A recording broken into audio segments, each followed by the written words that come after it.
জাতীয় রাজনীতিতে নয়া চর্চা ফ্লোটিং ভোটার, এবার সেই চর্চায় উস্কে দিলেন মুখ্যমন্ত্রী মমতা বন্দ্যোপাধ্যায়। অভিযোগ, মহারাষ্ট্রের ভোটে ৩৯ লক্ষ ভুয়ো ভোটার দিয়ে ভোট করিয়েছে বিজেপি, আর তাতেই জয় এসেছে। বিরোধীদের দাবি, এভাবেই দিল্লি দখল হবে বিহারও। বাংলায় আটকাবো challenge Mamata Bandyopadhyay.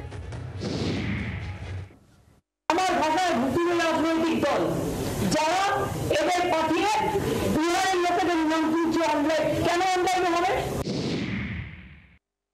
BJP 40 lakh vote বাড়লো কি করে মহারাষ্ট্রে, আর দিল্লিতেই বা আপনারা কি করেছিলেন? একদিন না একদিন তো বেরোবে। অভিযোগটা তুলেছিলেন রাহুল গান্ধী গত 7 তারিখ। তার দাবি ছিল মহারাষ্ট্রে 2019 বিধানসভা ভোট থেকে 2024 লোকসভা ভোট পর্যন্ত 32 লক্ষ ভোটার তালিকাভুক্ত করা হয়েছে। রাহুলের দাবি, গত বছর লোকসভা আর বিধানসভা ভোটের মাঝে 5 মাসেই নতুন 39 লক্ষ ভোটার তালিকাভুক্ত করা হয়েছে। महाराष्ट्र से पॉपुलेशन से ज्यादा इलेक्शन कमीशन कह रहा है कि वोटर्स है। These are not speculations, these are facts. Rahul গান্ধীর দাবি, লোকসভা ও বিধানসভা ভোট হিসেবে কংগ্রেস, শিবসেনা, ইউবিটি বা এনসিপি, শরদ পাওয়ারের দলের ভোট কমেনি। নতুন ভোটারদের ভোটে জয় এসেছে বিজেপির, যাতে কারচুপির অভিযোগ করছেন তিনি। এক ধাপ এগিয়ে রাহুলের বিস্ফোরক অভিযোগ, হিমাচলের ভোটারদের মহারাষ্ট্রের ভোটার তালিকায় ঢুকিয়ে দিয়েছে কমিশন। এভাবেই ভোটে জয় বিজেপির।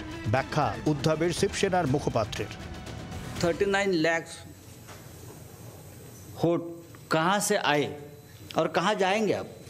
अब ये 39 लाख वोट बिहार में जाएंगे। अब वो फ्लोटिंग वोट्स है, वही नाम रहेंगे, वही आधार कार्ड रहेगा, सब कुछ यही है। वो वोटर्स घूमते रहते हैं, थोड़े दिल्ली में आए हैं, महाराष्ट्र पैटर्न वहाँ भी हमने देखा, कल हम दिन भर थे 2 दिन यहाँ। अब ये 39 लाख वोट जाएंगे बिहार में, फिर बिहार से जाएंगे यूपी में। ये एक नया पैटर्न यहाँ बन गया है। এই একই অভিযোগ তুললেন মমতা বন্দ্যোপাধ্যায়, তবে একই সঙ্গে চ্যালেঞ্জ ছুড়ে দিয়েছেন বাংলায় আটকে দেখাবেন তারা। অঙ্কটা কষতে জানতে হয়, আমরা অঙ্ক কষে দেখে নিয়েছি। এখানেও বাবুরা এসে বসে আছেন, প্রত্যেক অ্যাসেম্বলিতে 20,000 থেকে 30,000 বাইরের লোকের নাম ঢোকাবে, আর ইলেকশন কমিশন ইলেকশন করবে সেন্ট্রাল ফোর্স দিয়ে, তারা গার্ড দেবে, আর বাইরের লোকেরা এসে যারা বাংলার লোক নয়, বাংলার ভোটার নয়, তারা এসে ভোট দেবে। এই পরিকল্পনা কিন্তু আপনাদের আমরা ভেস্তে দেবো। অন্য রাজ্যটা পারে না, বাংলা পারে। তবে এসব অভিযোগ আমল দিতে নারাজ গেরুয়া শিবির। দিল্লির পর 26-এ বাংলা দখলের ডাক দিচ্ছেন শুভেন্দু অধিকারীরা। গেছে দিল্লি থেকে আপ, 26-এ বিদায় করুন বাংলার বাপ, এটাই হোক আমাদের সকলের প্রার্থনা। ফলে বিহার আর পশ্চিমবঙ্গ ভোটের আগে ফ্লোটিং ভোটার তত্ত্বে যে আরও হইচই চড়বে, এদিন মুখ্যমন্ত্রীর মন্তব্যেই তা স্পষ্ট। ব্যুরো রিপোর্ট, জি 24 ঘন্টা।